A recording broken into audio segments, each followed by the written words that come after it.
Here comes Kagiwa. Ginebra up by 8. Cortez Wilson. Yes, sir. Unselfish basketball once again for Barangay Ginebra. You have to like how Ginebra is moving that ball around in this ball game. You know, the other thing that you want to say about Barangay Ginebra's defense is that they've taken away that outside shot of Air21. A shot that has been a bread and butter para sa kanila.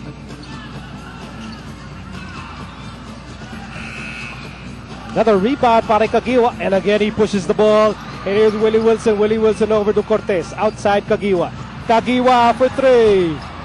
And Yancy with the rebound. Yancy. The snatcher is at work. But the ball saved by Cortez. Bagong shot clock para sa Ginebra. Yancy. And that ball ends up with Carlos Sharma. We'll talk about this item in our Dean's List about extending the defense, and Air21, number 2 in the league in 3-point shooting, is 0 out of 4 so far. At lumalapit na po tayo sa halfway mark ng second quarter. So far, Ginebra in control, 31-23. By Cortez to Wilson. Wilson always solid, coming off the bench. And an acrobatic drive against Nonoy Baclao. You talk about the courage of Willie Wilson going up against Binoy Baclao, not once but twice, and getting the shot to fall inside on that attempt. Tatatawa kayo sa nickname. Yeah, I think ano talaga. Palagi ko bukas sa bukas pupunta sa City Hall yung kanyang mga magulang at papalitan na yung Nonoy ito Binoy. Here's Wilson. Kagiwa for 3. That's yes, a long sir. One. A long one. That's an NBA 3. And you know, Mark was red hot from Rainbow Country in their last game. So picking up from where he left off, at ito na, ang pinakamalaking abante ng Ginebra, an 11-point lead. Nagpaskalahati na tayo sa second quarter. And again, you know, there is minimal confidence in that outside shot by Ray Guevara. And that's an offensive foul against Mark Kagiwa. Man down there, that's Leo Nahorda. Might have hit the back of his head on the floor. 5:41 remaining in the first half. Ginebra on top, 36-25. Big crowd kasi Ateneo Lasal baseball lang, parang halos lahat nandun na eh. So, I don't know, pag Ginebra. For me, sanay ako sa crowd eh, kasi college days in Ateneo. Yung crowd kasi lagi din against sa amin, pero may backup kaming crowd, yun lang yung pinagkaiba. With this game, I think that every crowd will go to Ginebra. I think 99% will be to Ginebra. Pero sa akin, I think it won't affect me at all.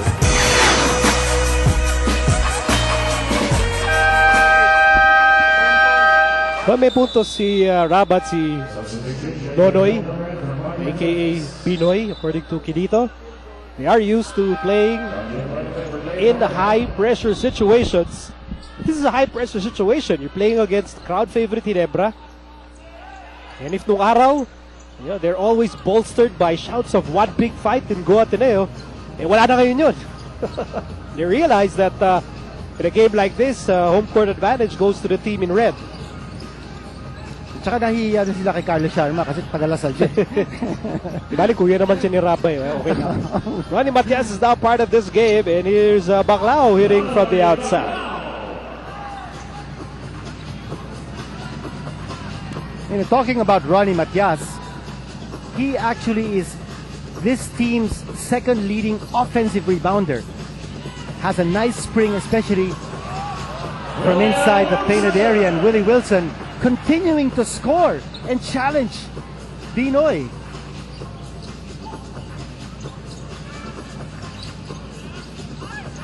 Sharba, no go, and a nice box out there by Willie Miller, who's back in the ball game. That's a combination Coach Wichiko likes. Helterbrand and Miller. Two misses by Ginebra. And we'll have substitutions here para sa Ginebra. Kagiwa and Yancy will sit down Villanueva and Tubid are back on the floor. Tubid had that great opening quarter with 10 points. Under 5 minutes to go in the second period. Here's Elterbrand. Tubid thought about it, was inside. And the Express have the ball. It's a 4-on-2 break. And Ronnie Matias will go in for 2.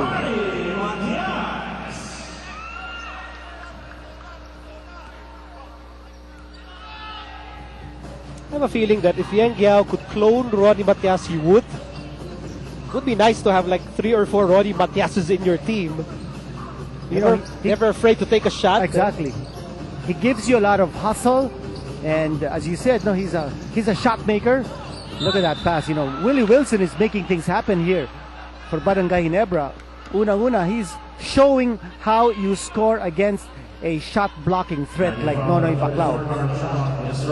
The lateral movement, the spin move, getting Baclao out of blocking position. I mean, you talk about Willie Wilson. He's a walking Cinderella story. Yeah. You know, he's part of LaSalle, and in that LaSalle team, had so many other talented players. As we check this Explode energy drink, Adibal sa lakas play of the quarter. We were talking about Ronnie Matias. No hesitation, always on offense and on defense. With an animalistic move. Going back to Willie Wilson, you know, with all the stellar teammates that he has had in all his years, siya pa yung tumagal siya dito sa PBA. You know, with his years in Alaska and with San Miguel and now with Ginebra, he's really proven his worth. And it goes to show you that hard work really pays off. And that's what Willie Wilson gives you game after game. He works so hard. He's like the Harvey Carey of Ginebra. And again, the unselfish play here of Barangay Ginebra. Talk about locating the open man. Ang dami na lang assists. That, by the way, is an excellent comparison. Saying that Willie Wilson is the Harvey Carey of Ginebra, as one of them misses. Sila na lang mag-usap kung sino mas magandang lalaki. Huwag na tayo makialam doon. Here's Miller. Elterbrand. They swing it over. Tubid. 12-point lead para sa Ginebra, and Villanueva blocked by Kidyahan. That's a power move. He won't be denied on the second try. A great effort on the part of Villanueva. They actually ran a very nice pick and roll. Second motion by Matias. Matias is a tough cookie. He's not backing down, and he's a physical player too. Imagine if you had 4 versions of Ronnie Matias, 4 guys doing this. How exciting would life be? Yeah.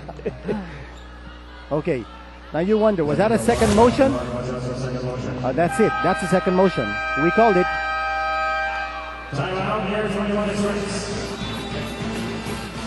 We'll take this time out. Labang pa rin ang Ginebra.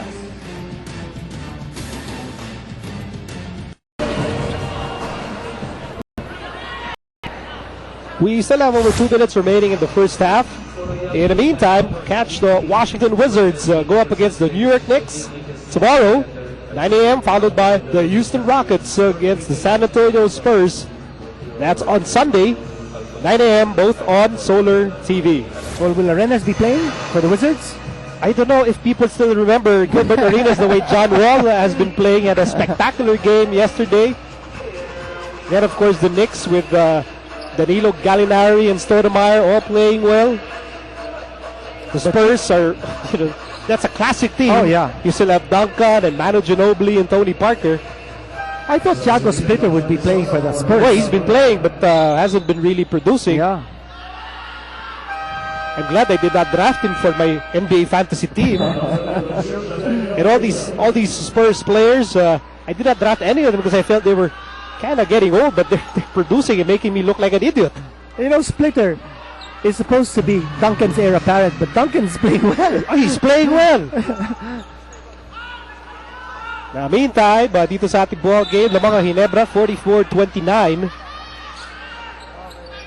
On the floor for Air21, Buenafe, Aluceni, Matias, Urbistondo, and Kinyahan. Here's Matias.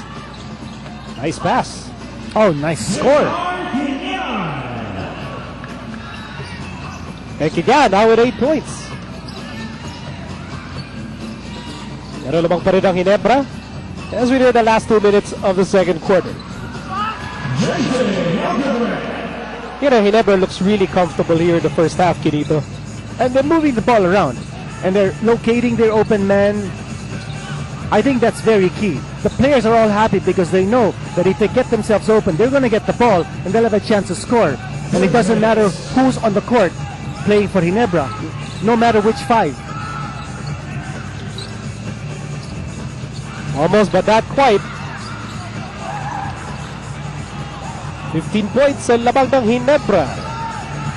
With a minute and 42 remaining in the first half. Miller for 3. Oh, yes. Opening is all he needs.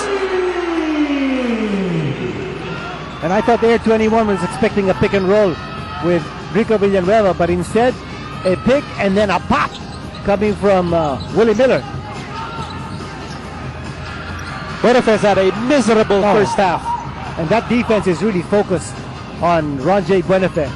Here's Brad Miller. Swipe by Urbistondo. 2-on-1 break. Josh Urbistondo on the move. Handoff. Matias. No! Talk about transition defense of Barangay Ginebra.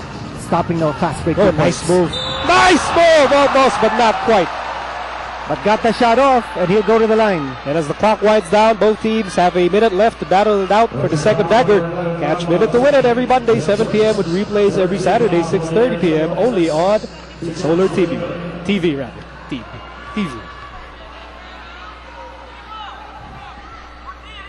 You know, the benchmark here is the field goal percentage of Air21. If Barangay Ginebra can continue holding Air21 down to less than 40% shooting, that means their defense is clicking. That means their offense is going to be flowing.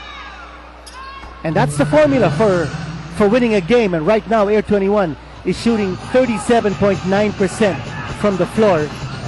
And look at this commanding lead by Barangay Ginebra of 19. Idyahan. Oh, this. Air21, they've missed layups in this game. Here's Jimbo Aquino.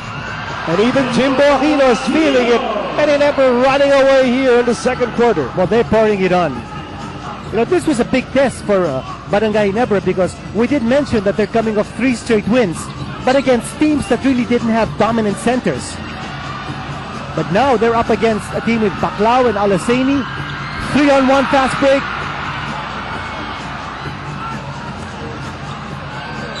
There's a foul given up by Helterbrand. Ginebra not in the penalty.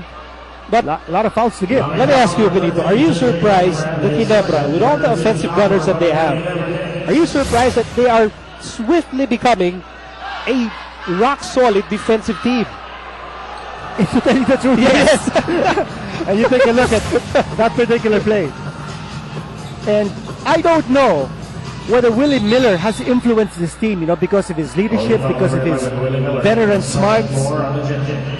But I think it's really that guy, Coach Joseph Vichico. He's gotten all the players working together, respecting and trusting each other. And he's found a formula to make this team click.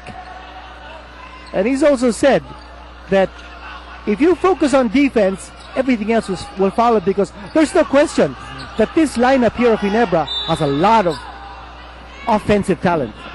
Pumasok pa naman ni Ron J. Ang layo nun.